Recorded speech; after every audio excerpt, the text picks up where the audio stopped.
ਪਿਆਰੇ ਵਿਦਿਆਰਥੀਓ, ਤੁਹਾਡਾ ਸਭ ਦਾ ਪੰਜਾਬੀ ਦੀ ਕਲਾਸ ਵਿੱਚ ਸਵਾਗਤ ਹੈ। ਬੇਟੇ, ਅੱਜ ਦੀ ਕਲਾਸ ਵਿੱਚ ਅਸੀਂ ਵਿਆਕਰਨ ਦਾ ਵਿਸ਼ਾ ਕਿਰਿਆ ਬਾਰੇ ਪੜ੍ਹਾਂਗੇ।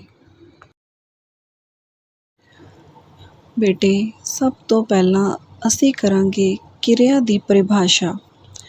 ਵਾਕ ਵਿਚਲੇ ਉਹ ਸ਼ਬਦ ਜਿਨ੍ਹਾਂ ਤੋਂ ਕਿਸੇ ਕੰਮ ਦੇ ਹੋਣ, ਕਰਨ ਜਾਂ ਵਾਪਰਨ ਬਾਰੇ ਕਾਲ ਸਹਿਤ ਪਤਾ ਲੱਗੇ ਕਿਰਿਆ ਅਖਵਾਉਂਦੇ ਹਨ। ਜਿਵੇਂ ਪੜ੍ਹਦਾ ਹੈ, ਖਾਂਦਾ ਸੀ, ਖੇਡੇਗਾ, ਆਇਆ ਆਦਿ। ਬੇਟੇ, ਅਸੀਂ ਹਰ ਰੋਜ਼ ਜੋ ਵੀ ਕੰਮ ਕਰਦੇ ਹਾਂ ਉਹ ਕਿਰਿਆ ਹੈ। ਜਿਵੇਂ ਰੋਣਾ, ਹੱਸਣਾ, ਖੇਡਣਾ, ਗਾਉਣਾ, ਇਹ ਸਭ ਕਿਰਿਆ ਨੇ। ਜੋ ਵੀ ਮਨੁੱਖ ਦੁਆਰਾ ਕੰਮ ਕੀਤਾ ਜਾਂਦਾ ਹੈ ਉਹ ਕਿਰਿਆ ਹੁੰਦੀ ਹੈ। ਤਾਂ ਵਾਕ ਵਿੱਚ ਜਿਨ੍ਹਾਂ ਸ਼ਬਦਾਂ ਤੋਂ ਸਾਨੂੰ ਕਿਸੇ ਕੰਮ ਦੇ ਹੋਣ ਬਾਰੇ ਜਾਂ ਵਾਪਰਨ ਬਾਰੇ ਕਾਲ ਸਹਿਤ, ਕਾਲ ਹੁੰਦਾ ਸਮਾਂ, ਕਾਲ ਸਹਿਤ ਪਤਾ ਲੱਗੇ ਉਹ ਕਿਰਿਆ ਅਖਵਾਉਂਦੇ ਹਨ। ਹਰ ਵਾਕ ਵਿੱਚ ਕਿਰਿਆ ਹੁੰਦੀ ਹੈ। ਕਿਰਿਆ ਆਮ ਤੌਰ 'ਤੇ ਵਾਕ ਦੇ ਅੰਤ ਵਿੱਚ ਆਉਂਦੀ ਹੈ। ਇਸ ਤੋਂ ਹੀ ਵਾਕ ਵਿੱਚ ਕਰਤਾ ਅਤੇ ਕਰਮ ਦਾ ਪਤਾ ਲੱਗਦਾ ਹੈ। ਉਦਾਹਰਣ ਵਜੋਂ, ਰਵੀ ਪੁਸਤਕ ਪੜ੍ਹਦਾ ਹੈ। ਵਾਕ ਵਿੱਚ ਪੜ੍ਹਦਾ ਹੈ ਸ਼ਬਦਾਂ ਤੋਂ ਕੰਮ ਦੇ ਹੋਣ ਦੀ ਕਾਲ ਸਹਿਤ ਸੂਚਨਾ ਮਿਲਦੀ ਹੈ। ਇਸ ਲਈ ਇਹ ਸ਼ਬਦ ਕਿਰਿਆ ਹਨ। ਰਵੀ ਕਰਤਾ ਹੈ ਅਤੇ ਪੁਸਤਕ ਕਰਮ। ਬੇਟੇ, ਕਰਤਾ ਕਿਸੇ ਵੀ ਵਾਕ ਵਿੱਚ ਕੰਮ ਕਰਨ ਵਾਲੇ ਨੂੰ ਕਰਤਾ ਕਿਹਾ ਜਾਂਦਾ ਹੈ। ਜੋ ਵੀ ਕੰਮ ਕਿਸੇ ਦੁਆਰਾ ਕੀਤਾ ਜਾਂਦਾ ਹੈ ਉਸ ਨੂੰ ਕਰਤਾ ਕਹਿੰਦੇ ਹਨ। ਜਿਵੇਂ ਸੁਰਿੰਦਰ ਖੇਡ ਰਿਹਾ ਹੈ। ਬੇਟੇ, ਹੁਣ ਇਸ ਵਾਕ ਦੇ ਵਿੱਚ ਸੁਰਿੰਦਰ ਕੌਣ ਕੰਮ ਕਰ ਰਿਹਾ ਹੈ? ਸੁਰਿੰਦਰ। ਸੁਰਿੰਦਰ ਖੇਡ ਰਿਹਾ ਹੈ। ਸੁਰਿੰਦਰ ਕੀ ਹੈ? ਕਰਤਾ। ਠੀਕ ਹੈ। ਹੁਣ ਖੇਡ ਰਿਹਾ ਹੈ ਕਿਰਿਆ ਹੋ ਗਈ। ਖੇਡਣ ਦਾ ਕੰਮ ਕਰ ਰਿਹਾ ਹੈ, ਸੁਰਿੰਦਰ ਕਰਤਾ ਹੋ ਗਿਆ। ਤਾਂ ਜਿਸ ਵਾਕ ਵਿੱਚ ਕੰਮ, ਜੋ ਵੀ ਕੰਮ ਕਰਦਾ ਹੈ ਉਸਨੂੰ ਕਰਤਾ ਕਹਿੰਦੇ ਹਨ। ਕਰਮ ਵਾਕ ਵਿੱਚ ਜਿਸ 'ਤੇ ਕੰਮ ਕੀਤਾ ਜਾਵੇ ਉਸਨੂੰ ਕਰਮ ਕਿਹਾ ਜਾਂਦਾ ਹੈ। ਜਿਵੇਂ ਰਵੀ ਗੀਤ ਗਾਉਂਦਾ ਹੈ। ਹੁਣ ਇਸ ਵਾਕ ਦੇ ਵਿੱਚ ਬੇਟੇ ਰਵੀ ਕੀ ਹੈ? ਕਰਤਾ ਹੋ ਗਿਆ। ਗੀਤ ਕੀ ਹੈ? ਕਰਮ। ਅਤੇ ਗਾਉਂਦਾ ਹੈ ਕਿਰਿਆ ਹੋ ਗਈ। ਠੀਕ ਹੈ। ਇਸ ਵਾਕ ਵਿੱਚ ਗੀਤ ਸ਼ਬਦ ਹੈ ਜਿਹੜਾ ਬੇਟੇ ਉਹ ਕਰਮ ਹੈ। ਅਤੇ ਕਰਤਾ ਰਵੀ, ਰਵੀ ਦੁਆਰਾ ਗੀਤ ਗਾਇਆ ਜਾ ਰਿਹਾ। ਰਵੀ ਕਰਤਾ ਹੋ ਗਿਆ, ਗੀਤ ਕਰਮ ਹੋ ਗਿਆ, ਗਾਉਂਦਾ ਹੈ ਕਿਰਿਆ ਹੋ ਗਈ। ਤਾਂ ਇਸ ਪ੍ਰਕਾਰ ਇੱਕ ਵਾਕ ਵਿੱਚ ਇੱਕ ਤੋਂ ਵਧੇਰੇ ਕਰਮ ਵੀ ਹੋ ਸਕਦੇ ਹਨ। ਜਿਵੇਂ ਮੁਕੇਸ਼ ਨੇ ਸੱਪ ਨੂੰ ਸੋਟੀ ਨਾਲ ਮਾਰਿਆ। ਹੁਣ ਇਸ ਵਾਕ ਦੇ ਵਿੱਚ ਸੱਪ ਅਤੇ ਸੋਟੀ ਦੋ ਕਰਮ ਹਨ। ਸੱਪ ਪ੍ਰਧਾਨ ਕਰਮ ਹੈ ਅਤੇ ਸੋਟੀ ਅਪ੍ਰਧਾਨ ਕਰਮ ਹੈ। ਹਾਂਜੀ ਬੇਟੇ, ਤਾਂ ਹੁਣ ਤੁਸੀਂ ਸਾਰੇ ਸਮਝ ਗਏ ਹੋਵੋਗੇ ਕਿ ਕਿਰਿਆ ਕੀ ਹੁੰਦੀ ਹੈ। ਵਾਕ ਦੇ ਵਿੱਚ ਸਾਨੂੰ ਜਿਨ੍ਹਾਂ ਸ਼ਬਦਾਂ ਤੋਂ ਕਿਸੇ ਕੰਮ ਦੇ ਹੋਣ, ਕਰਨ ਜਾਂ ਵਾਪਰਨ ਬਾਰੇ ਕਾਲ ਸਹਿਤ ਪਤਾ ਲੱਗੇ ਉਹ ਕਿਰਿਆ ਹੁੰਦੀ ਹੈ। ਠੀਕ ਹੈ। ਵਾਕ ਦੇ ਵਿੱਚ ਬੇਟੇ ਇੱਕ ਕਰਤਾ ਹੋ ਗਿਆ, ਇੱਕ ਕਰਮ ਹੁੰਦਾ ਅਤੇ ਕਿਰਿਆ। ਕਿਰਿਆ ਜਿਹੜੀ ਉਹ ਹਮੇਸ਼ਾ ਵਾਕ ਦੇ ਅੰਤ ਵਿੱਚ ਆਉਂਦੀ ਹੈ। ਹੁਣ ਅੱਗੇ ਅਸੀਂ ਕਰਾਂਗੇ ਬੇਟੇ ਕਿਰਿਆ ਦੀਆਂ ਕਿਸਮਾਂ। ਮੁੱਖ ਰੂਪ ਵਿੱਚ ਕਿਰਿਆ ਦੋ ਪ੍ਰਕਾਰ ਦੀ ਹੁੰਦੀ ਹੈ, ਆਕਰਮਕ ਕਿਰਿਆ, ਸਕਰਮਕ ਕਿਰਿਆ। ਅੱਗੋਂ ਆਕਰਮਕ ਕਿਰਿਆ ਵੀ ਦੋ ਪ੍ਰਕਾਰ ਦੀ ਹੁੰਦੀ ਹੈ, ਪੂਰਨ ਆਕਰਮਕ ਕਿਰਿਆ ਅਤੇ ਅਪੂਰਨ ਆਕਰਮਕ ਕਿਰਿਆ। ਇਸ ਤਰ੍ਹਾਂ ਹੀ ਸਕਰਮਕ ਕਿਰਿਆ ਦੋ ਪ੍ਰਕਾਰ ਦੀ ਹੁੰਦੀ ਹੈ, ਪੂਰਨ ਸਕਰਮਕ ਕਿਰਿਆ ਅਪੂਰਨ ਸਕਰਮਕ ਕਿਰਿਆ। ਅਕਰਮਕ ਕਿਰਿਆ। ਅਕਰਮਕ ਕਿਰਿਆ ਦਾ ਅਰਥ ਹੈ ਕਰਮ ਤੋਂ ਬਿਨਾਂ। ਜਿਸ ਵਾਕ ਵਿੱਚ ਕਰਮ ਨਾ ਹੋ ਕੇ ਕੇਵਲ ਕਰਤਾ ਹੀ ਹੁੰਦਾ ਹੈ ਉਸ ਨੂੰ ਅਕਰਮਕ ਕਿਰਿਆ ਕਹਿੰਦੇ ਹਨ। ਜਿਵੇਂ ਗੁਰਮੀਤ ਖਾਂਦਾ ਹੈ। ਹੁਣ ਬੇਟੇ ਇਸ ਵਾਕ ਦੇ ਵਿੱਚ ਗੁਰਮੀਤ ਹੈ ਜਿਹੜਾ ਉਹ ਕਰਤਾ ਹੈ, ਖਾਂਦਾ ਹੈ ਕਿਰਿਆ। ਇਸ ਤਰ੍ਹਾਂ ਹੀ ਸੀਤਾ ਪੜ੍ਹ ਰਹੀ ਹੈ। ਇਸ ਵਾਕ ਦੇ ਵਿੱਚ ਸੀਤਾ ਕਰਤਾ ਹੈ ਅਤੇ ਪੜ੍ਹ ਰਹੀ ਹੈ ਕਿਰਿਆ ਹੈ। ਤਾਂ ਬੇਟੇ ਇਹ ਦੋਵੇਂ ਅਕਰਮਕ ਕਿਰਿਆ ਹਨ ਕਿਉਂਕਿ ਦੋਹਾਂ ਵਾਕਾਂ ਵਿੱਚ ਕਰਮ ਕੋਈ ਨਹੀਂ ਹੈ। ਤਾਂ ਅਕਰਮਕ ਕਿਰਿਆ ਜਿਹੜੀ ਕਿਰਿਆ ਕਰਮ ਤੋਂ ਬਿਨਾਂ ਹੋਵੇ, ਇਸ ਵਿੱਚ ਸਿਰਫ ਕਰਤਾ ਅਤੇ ਕਿਰਿਆ ਹੁੰਦੀ ਹੈ, ਤਾਂ ਇਹ ਹੁੰਦੇ ਨੇ ਅਕਰਮਕ ਕਿਰਿਆ ਦੇ ਵਾਕ।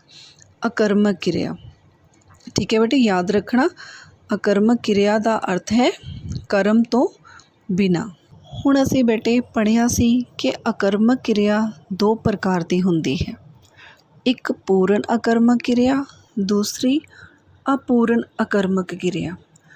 ਠੀਕ ਹੈ ਬੇਟੇ, ਹੁਣ ਪੂਰਨ ਅਤੇ ਅਪੂਰਨ ਸ਼ਬਦ ਤੋਂ ਸਾਨੂੰ ਪਤਾ ਲੱਗ ਜਾਂਦਾ ਕਿ ਪੂਰਨ ਜੋ ਵਾਕ ਪੂਰਾ ਹੋਵੇ, ਅਪੂਰਨ ਜੋ ਪੂਰਾ ਨਾ ਹੋਵੇ। ਤਾਂ ਪੂਰਨ ਅਕਰਮਕ ਕਿਰਿਆ ਜਿਹੜੀ ਕਿਰਿਆ ਕਰਤਾ ਨਾਲ ਆ ਕੇ ਪੂਰਾ ਅਤੇ ਸਾਰਥਕ ਵਾਕ ਬਣਾ ਦੇਵੇ, ਅਰਥਾਤ ਜਿਸ ਤੋਂ ਵਾਕ ਦਾ ਪੂਰਾ ਭਾਵ ਸਮਝ ਆ ਜਾਵੇ, ਉਹ ਪੂਰਨ ਅਕਰਮਕ ਕਿਰਿਆ ਆਖੀ ਜਾਂਦੀ ਹੈ। ਜਿਵੇਂ ਰਵੀ ਸੌਂ ਗਿਆ, ਬੱਚਾ ਰੋਇਆ। ਹੁਣ ਇਹਨਾਂ ਵਾਕਾਂ ਦੇ ਕਰਮ ਦੀ ਅਣਹੋਂਦ ਵਿੱਚ ਵੀ ਅਰਥ ਸਪਸ਼ਟ ਹਨ। ਠੀਕ ਹੈ ਬੇਟੇ, ਹੁਣ ਇਹਨਾਂ ਵਾਕਾਂ ਦੇ ਵਿੱਚ ਸਾਨੂੰ ਕਰਮ ਨਹੀਂ ਦਿੱਤਾ ਹੋਇਆ, ਪਰ ਫਿਰ ਵੀ ਸਾਨੂੰ ਵਾਕ ਆ ਜਿਹੜਾ ਪੜ੍ਹਨ 'ਤੇ ਪੂਰੀ ਤਰ੍ਹਾਂ ਇਹਦੇ ਅਰਥ ਨੇ ਜਿਹੜੇ ਉਹ ਸਮਝ ਆ ਰਹੇ ਨੇ। ਰਵੀ ਸੌਂ ਗਿਆ, ਬੱਚਾ ਰੋਇਆ। ਤਾਂ ਇਹ ਹੋ ਗਈ ਪੂਰਨ ਅਕਰਮਕ ਕਿਰਿਆ। ਦੂਸਰੀ ਹੈ ਬੇਟੇ ਅਪੂਰਨ ਅਕਰਮਕ ਕਿਰਿਆ ਜਿਹੜੀ ਕਿਰਿਆ ਆਪਣੇ ਕਰਤਾ ਨਾਲ ਮਿਲ ਕੇ ਉਹ ਵਾਕ ਨਾ ਬਣਾ ਸਕੇ ਜਿਸ ਦੇ ਪੂਰੇ ਅਰਥ ਹੋਣ, ਅਰਥਾਤ ਵਾਕ ਸਾਰਥਕ ਨਾ ਹੋਵੇ, ਤਾਂ ਉਹ ਅਪੂਰਨ ਅਕਰਮਕ ਕਿਰਿਆ ਹੁੰਦੀ ਹੈ। ਜਿਵੇਂ ਮਹਿੰਦਰ ਹੋ ਗਿਆ ਹੈ। ਹੁਣ ਬੇਟੇ ਦੇਖੋ, ਮਹਿੰਦਰ ਹੋ ਗਿਆ ਹੈ ਵਾਕ ਨੂੰ ਪੜ੍ਹਦੇ ਹੀ ਸਾਡੇ ਦਿਮਾਗ ਦੇ ਵਿੱਚ ਕਿੰਨੇ ਤਰ੍ਹਾਂ ਦੇ ਸਵਾਲ ਪੈਦਾ ਹੁੰਦੇ ਹਨ ਕਿ ਮਹਿੰਦਰ ਕੀ ਹੋ ਗਿਆ, ਬਿਮਾਰ ਹੋ ਗਿਆ, ਪਾਗਲ ਹੋ ਗਿਆ ਜਾਂ ਕੀ। ਠੀਕ ਹੈ, ਇੱਕਦਮ ਵਾਕ ਪੜ੍ਹਨ ਦੇ ਉੱਤੇ ਸਾਡੇ ਦਿਮਾਗ ਦੇ ਵਿੱਚ ਕਈ ਤਰ੍ਹਾਂ ਦੇ ਪ੍ਰਸ਼ਨ ਉੱਠਦੇ ਹਨ ਕਿਉਂਕਿ ਇਸ ਵਾਕ ਤੋਂ ਸਾਨੂੰ ਕੁਝ ਵੀ ਸਪਸ਼ਟ ਨਹੀਂ ਹੁੰਦਾ। ਇਸ ਤਰ੍ਹਾਂ ਹੀ ਸਾਰੇ ਰਵੀ ਨੂੰ ਸਮਝਦੇ ਹਨ ਪਰ ਸਾਨੂੰ ਪਤਾ ਨਹੀਂ ਲੱਗ ਰਿਹਾ ਕਿ ਕੀ ਸਮਝਦੇ ਹਨ। ਰਵੀ ਨੂੰ ਗਰੀਬ ਸਮਝਦੇ ਨੇ, ਇਮਾਨਦਾਰ ਜਾਂ ਮਿਹਨਤੀ, ਕੀ ਸਮਝਦੇ ਨੇ। ਠੀਕ ਹੈ, ਤਾਂ ਬੇਟੇ ਇਸ ਵਾਕ ਤੋਂ ਸਾਨੂੰ ਪੂਰੀ ਤਰ੍ਹਾਂ ਕੁਝ ਵੀ ਸਪਸ਼ਟ ਨਹੀਂ ਹੋ ਰਿਹਾ, ਤਾਂ ਇਹ ਵਾਕ ਹੈ ਜਿਹੜਾ ਅਪੂਰਨ ਅਕਰਮਕ ਕਿਰਿਆ ਦਾ ਹੈ। ਠੀਕ ਹੈ ਬੇਟੇ, ਤਾਂ ਜਿਸ ਵਾਕ ਦੇ ਵਿੱਚ ਕਰਤਾ ਆ ਗਿਆ, ਕਿਰਿਆ ਵੀ ਆ ਗਈ ਅਤੇ ਸਾਨੂੰ ਪੂਰੀ ਤਰ੍ਹਾਂ ਉਸ ਵਾਕ ਦੇ ਅਰਥ ਸਪਸ਼ਟ ਹੋ ਗਏ, ਉਹ ਹੋ ਗਈ ਪੂਰਨ ਅਕਰਮਕ ਕਿਰਿਆ। ਅਤੇ ਜਿਸ ਵਾਕ ਦੇ ਵਿੱਚ ਕਰਤਾ ਆ ਗਿਆ, ਠੀਕ ਹੈ, ਪਰ ਸਾਨੂੰ ਵਾਕ ਜਦੋਂ ਅਸੀਂ ਪੜ੍ਹਦੇ ਹਾਂ ਪੂਰੀ ਤਰ੍ਹਾਂ ਸਪਸ਼ਟ ਨਹੀਂ ਹੋ ਰਿਹਾ, ਤਾਂ ਉਹ ਹੋ ਗਈ ਅਪੂਰਨ ਅਕਰਮਕ ਕਿਰਿਆ। ਹੁਣ ਅੱਗੇ ਹੈ ਬੇਟੇ ਸਕਰਮਕ ਕਿਰਿਆ। ਸਕਰਮਕ ਕਿਰਿਆ ਤੋਂ ਭਾਵ ਹੈ ਕਰਮ ਸਹਿਤ, ਅਰਥਾਤ ਵਾਕ ਵਿੱਚ ਜਿਸ ਕਿਰਿਆ ਦਾ ਕਰਤਾ ਅਤੇ ਕਰਮ ਦੋਵੇਂ ਹੋਣ ਉਸ ਨੂੰ ਸਕਰਮਕ ਕਿਰਿਆ ਕਿਹਾ ਜਾਂਦਾ ਹੈ। ਜਿਵੇਂ ਰਵੀ ਖਾਣਾ ਖਾਂਦਾ ਹੈ। ਇਸ ਵਾਕ ਦੇ ਵਿੱਚ ਰਵੀ ਕਰਤਾ ਹੈ ਅਤੇ ਖਾਣਾ ਕਰਮ, ਖਾਂਦਾ ਹੈ ਕਿਰਿਆ। ਇਸ ਤਰ੍ਹਾਂ ਇੱਕ ਹੋਰ ਉਦਾਹਰਨ, ਮੁੰਡੇ ਫੁੱਟਬਾਲ ਖੇਡਦੇ ਹਨ। ਹੁਣ ਇਸ ਵਾਕ ਦੇ ਵਿੱਚ ਬੇਟੇ ਮੁੰਡੇ ਕਰਤਾ ਹੋ ਗਏ, ਫੁੱਟਬਾਲ ਕਰਮ ਹੋ ਗਿਆ ਅਤੇ ਖੇਡਦੇ ਹਨ ਕਿਰਿਆ ਨੇ। ਠੀਕ ਹੈ, ਤਾਂ ਬੇਟੇ ਸਕਰਮਕ ਕਿਰਿਆ ਜਿਸ ਕਿਰਿਆ ਦੇ ਵਿੱਚ ਜੋ ਕਿਰਿਆ ਕਰਮ ਸਹਿਤ ਹੋਵੇ, ਕਰਤਾ ਅਤੇ ਕਰਮ ਦੋਵੇਂ ਹੋਣ, ਉਹ ਹੁੰਦੀ ਹੈ ਸਕਰਮਕ ਕਿਰਿਆ। ਅਕਰਮਕ ਦੇ ਵਿੱਚ ਅਸੀਂ ਪੜ੍ਹਿਆ ਸੀ ਕਿ ਜਿਸ ਵਿੱਚ ਸਾਨੂੰ ਕਰਮ ਨਾ ਦਿੱਤਾ ਹੋਵੇ, ਪਰ ਸਕਰਮਕ ਦੇ ਵਿੱਚ ਜਿਹੜੀ ਕਿਰਿਆ ਵਿੱਚ ਕਰਤਾ ਅਤੇ ਕਰਮ ਦੋਵੇਂ ਹੋਣ, ਉਹ ਹੁੰਦੀ ਹੈ ਸਕਰਮਕ ਕਿਰਿਆ। ਅੱਗੇ ਸਕਰਮਕ ਕਿਰਿਆ ਦੇ ਵੀ ਦੋ ਭੇਦ ਹਨ। ਪਹਿਲਾ ਪੂਰਨ ਸਕਰਮਕ ਕਿਰਿਆ, ਦੂਜਾ ਅਪੂਰਨ ਸਕਰਮਕ ਕਿਰਿਆ। ਹੁਣ ਪੂਰਨ ਸਕਰਮਕ ਕਿਰਿਆ, ਜਿਹੜੀ ਸਕਰਮਕ ਕਿਰਿਆ ਆਪਣੇ ਕਰਤਾ ਅਤੇ ਕਰਮ ਨਾਲ ਮਿਲ ਕੇ ਪੂਰਾ ਅਤੇ ਅਰਥਪੂਰਨ ਵਾਕ ਬਣਾਏ, ਉਹ ਪੂਰਨ ਸਕਰਮਕ ਕਿਰਿਆ ਅਖਵਾਉਂਦੀ ਹੈ। ਜਿਵੇਂ ਹਰਮੀਤ ਨੇ ਗੋਲ ਕੀਤਾ।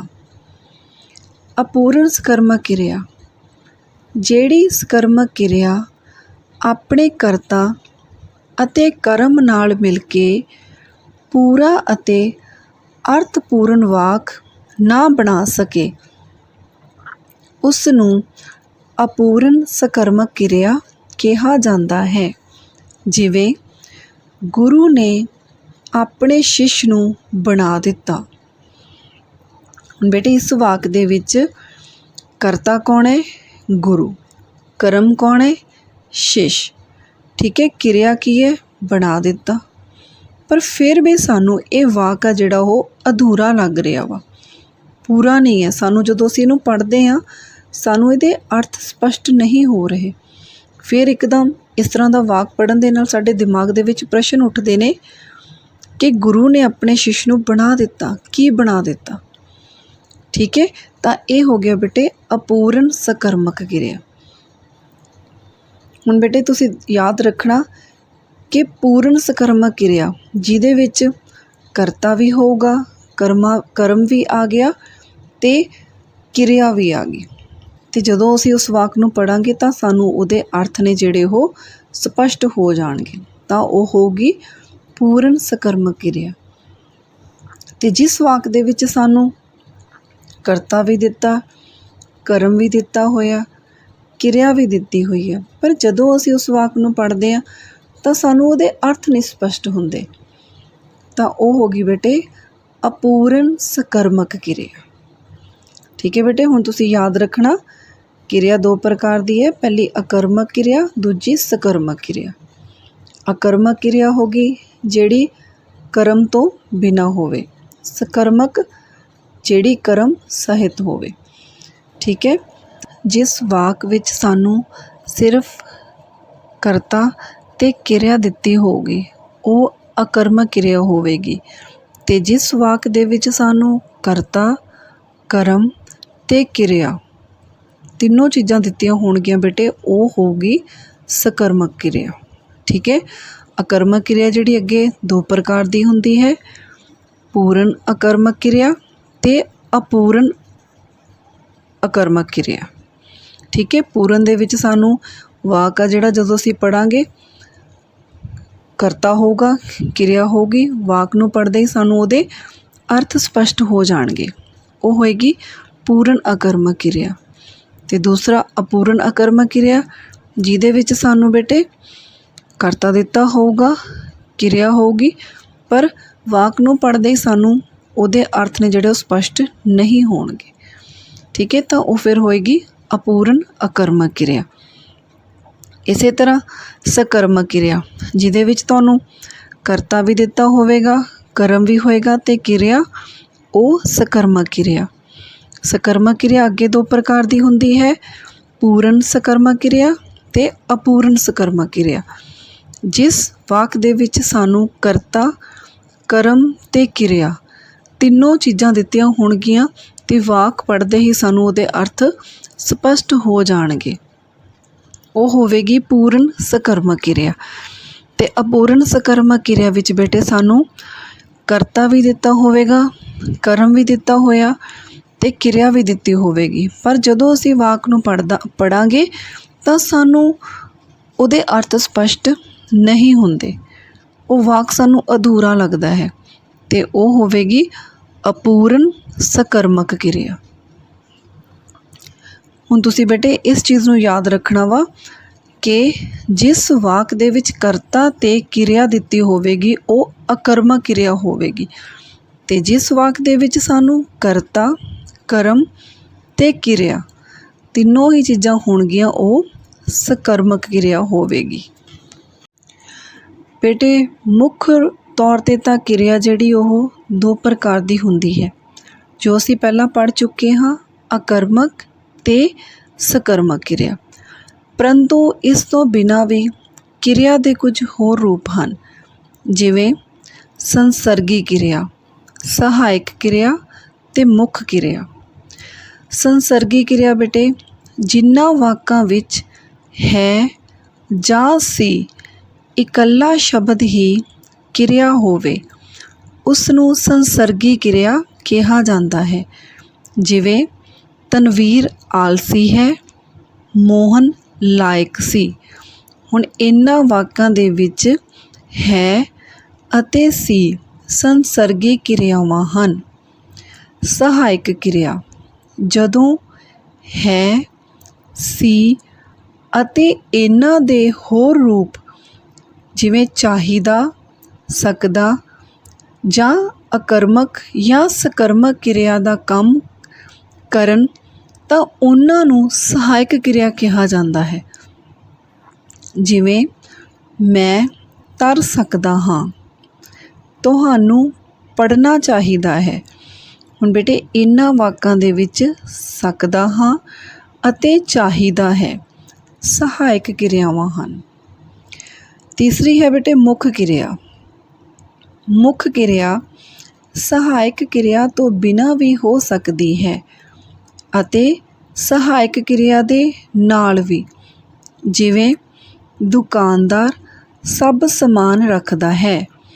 ਹੁਣ ਇਸ ਵਾਕ ਦੇ ਵਿੱਚ ਰੱਖਦਾ ਹੈ ਮੁੱਖ ਕਿਰਿਆ ਹੈ ਬੇਟੇ। ਪਰ ਬੇਟੇ ਮੁੱਖ ਰੂਪ ਵਿੱਚ ਤੁਸੀਂ ਜਿਹੜੀਆਂ ਨੇ ਕਿਰਿਆ ਦੀਆਂ ਦੋ ਕਿਸਮਾਂ ਨੂੰ ਹੀ ਚੰਗੀ ਤਰ੍ਹਾਂ ਯਾਦ ਰੱਖਣਾ ਹੈ, ਠੀਕ ਹੈ, ਅਕਰਮਕ ਕਿਰਿਆ ਅਤੇ ਸਕਰਮਕ ਕਿਰਿਆ।